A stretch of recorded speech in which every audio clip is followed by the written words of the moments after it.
hard pass. You never want to be on camera. I don't blame you. Some days I don't either, to be frank. Hedda is one of the rare female parts that's really canon. It's one of the greats. I think as an actor, as a performer, it's like Olympus or something, and meant that to me decades before I ever even imagined I would play her. But I think more personally what Hedda means to me now is another sort of milestone in, almost a decade of collaboration with Nia DeCosta. And the fact that we could take this very storied work and translate it into something that is modern and feels really vital for this moment, and with all complete respect and reverence to Ibsen, also take something and take something that's classic, but really allow ourselves the freedom to make something completely new. So it might not be your mother's Hedda Gabler. In some ways, I think it's more your mother's Hedda Gabler. If Ibsen, wanted to explore sort of female personhood through this one woman, I think what Nia DeCosta does in our adaptation by changing one of the characters from a man into a woman, I think what Nia really does is explore pathways to female agency and also female rage, not just through Hedda, who I play, but through all of the women that are on screen.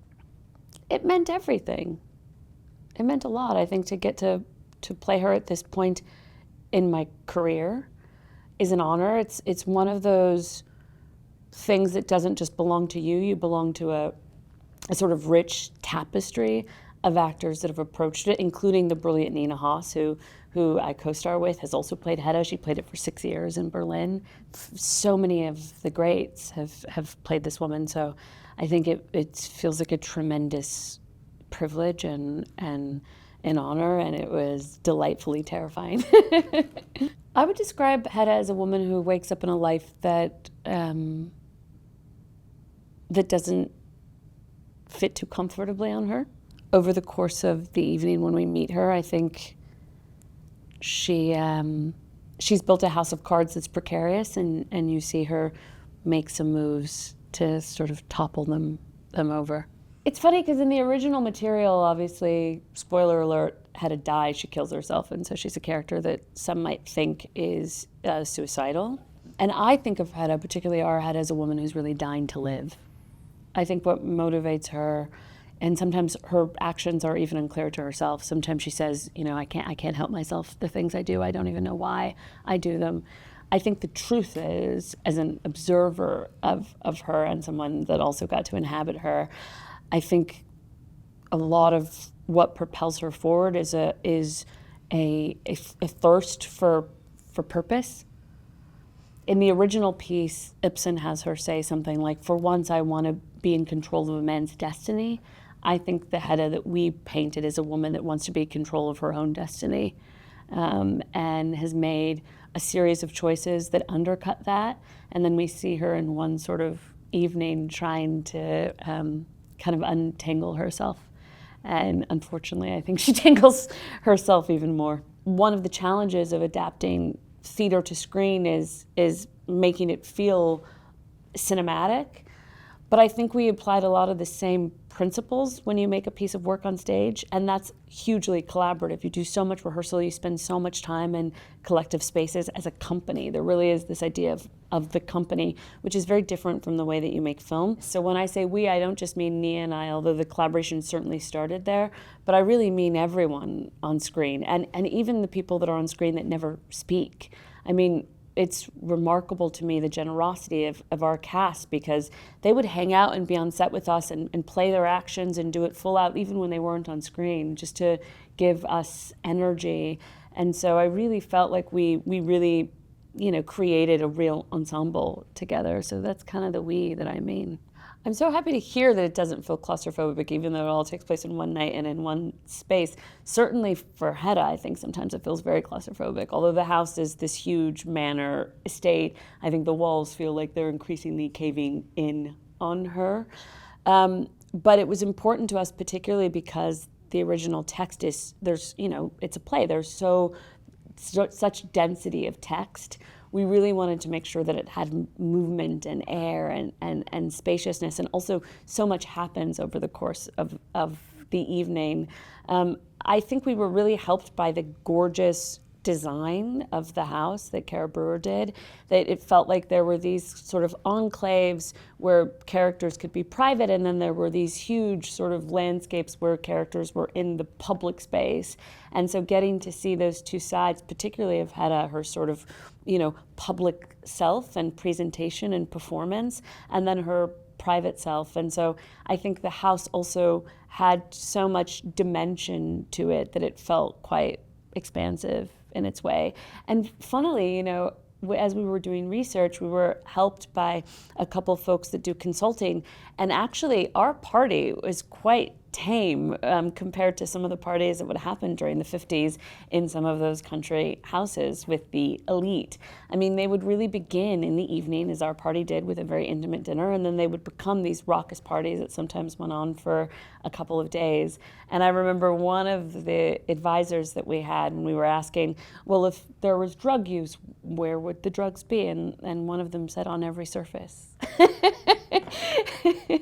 So we were happy to hear that the party of our imagination was also historically accurate at the time. In the 50s, they put us to shame in terms of the kind of parties that we have now. I'm not partying like that.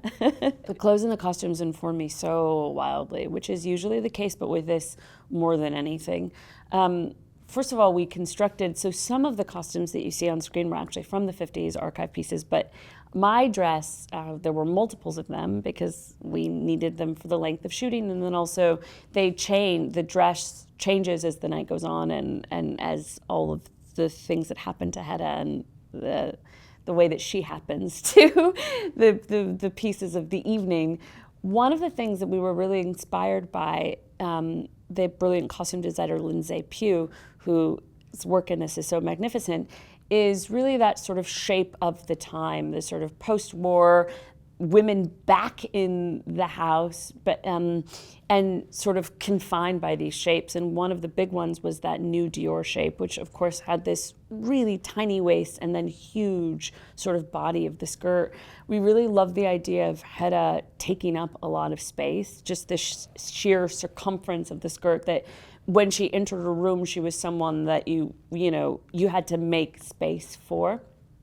But over the course of the evening, we liked the idea of actually her deflating, so she actually loses some of her size. So we took sort of the underpinnings of the skirt down as the piece went on.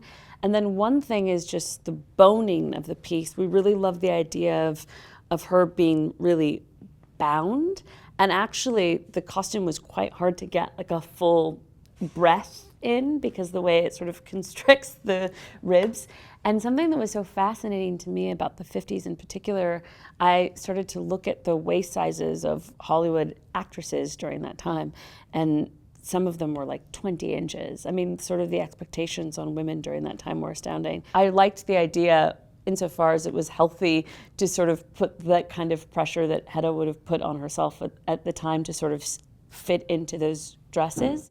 So when we were first designing them, I lost some weight so that I could even get inside of the dress. And then before we shot, gained some weight back so that I was literally kind of spilling out of the dress, and that the dress didn't really sit too comfortably on her, which we thought was just sort of perfect for how she moves through the space. Every day when I would finally get out of the dress, because I wore it for 2 months straight pretty much, I finally felt like I could relax and take a breath, and I imagined that that's the way that she felt. I definitely did not take that piece. By the time I was done, I was like, get you get out of here. I do wish that I had tried to keep the red dress, which is the first dress that we meet her in when she's sort of parading around the house and having people do her bidding. That dress was a bit more comfortable, no boning, and also just that sort of crimson color. We talked a lot about the idea of some of the fabrics in the house, and also Hedda's dress herself, this idea of sort of rotting fruit, the sort of overripe fruit. I think she's someone that is just revels in the idea of sensation, and that there's this kind of excess sometimes that can go bad. And I love the way that that's reflected in all of the colors. Some of the biggest challenges, and maybe this was slightly self-imposed, I became very curious about the history of the piece and also very curious about every adaptation that came before us. I kind of ferociously watched everything I could get my hands on. I spent some time in archives in New York City and all the theater archives there, and then archives in the UK, and so I watched every production that has been recorded. And every film, every dance piece, I watched Hedda across many languages. And that was a gift, just because I feel like when you do something like this, you're a part of a tradition, and so it was really nice to really feel a part of it by engaging with the work. But I guess a challenge was to divorce myself from the notion that we needed to add some definitive, interpretation of Hedda. The truth is, there are so many that came before, and there will invariably be so many that come after. And I think the challenge was just to really stay grounded in what we were making, and that it was its own beast, its own animal, its own Hedda, not your mom's Hedda, not your grandfather's, certainly. And I think that was the work sort of leading up to it, not to feel too pressurized by what's come before. But once I think we really just, connected with what we were making, that became a lot easier.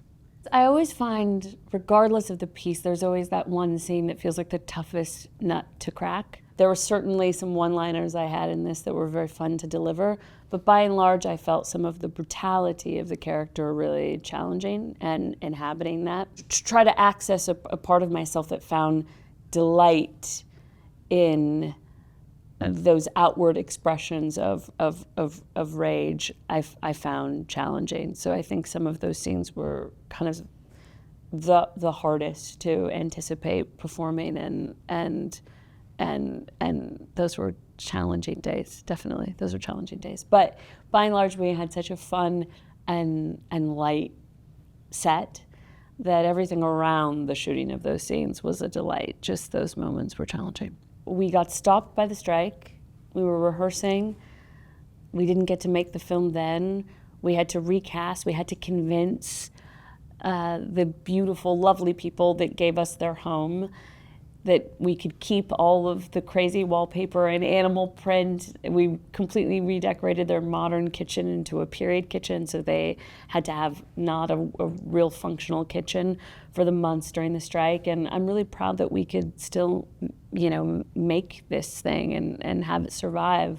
I think particularly at the time that we're in, it's hard to make films, and so I feel incredibly proud that we made this thing, and it marks the very first release under my banner, Viva Mod, my production company. So I feel tremendously, proud of that, and proud to continue collaborating with Nia, who's become such a dear friend, and I got to make her very first feature with her, and I think she's, an incredible voice in our generation, and really doing such interesting and varied work. And so I feel so proud to have been a part of the beginning of her journey, and now to continue to work with her at this point in her career, and such a massive and daring undertaking. I think the whole thing, by and large, makes me just very, very proud. My favorite thing in work in general is always just that the work be audacious. It doesn't have to be something that people uniformly even like. I think just the idea that you could leave a cinema and want to wrestle with the questions that are asked inside of a piece, to me, is a mark of really fine work. And I think what Nia did, is very brave, because she took a classic piece that people have a deep connection to, and dared to do something new with it. And I feel so honored. I mean, it really started for her where she was thinking, I'd like to do Hedda Gabler, I'd like Tessa to play her, and so thereby Hedda Gabler becomes a mixed race woman.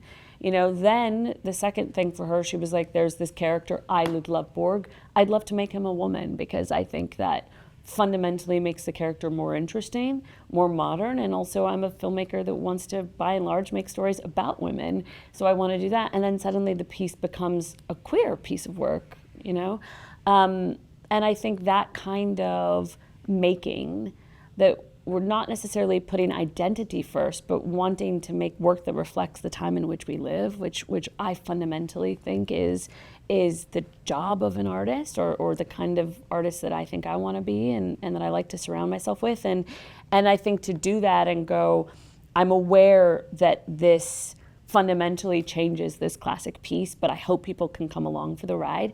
And the thing that's been so tremendous to us is that by and large it feels like people are. And I also think there is a whole new generation of folks that don't know anything about Hedda Gabler. And so I feel just so honored and kind of in disbelief that we also get to,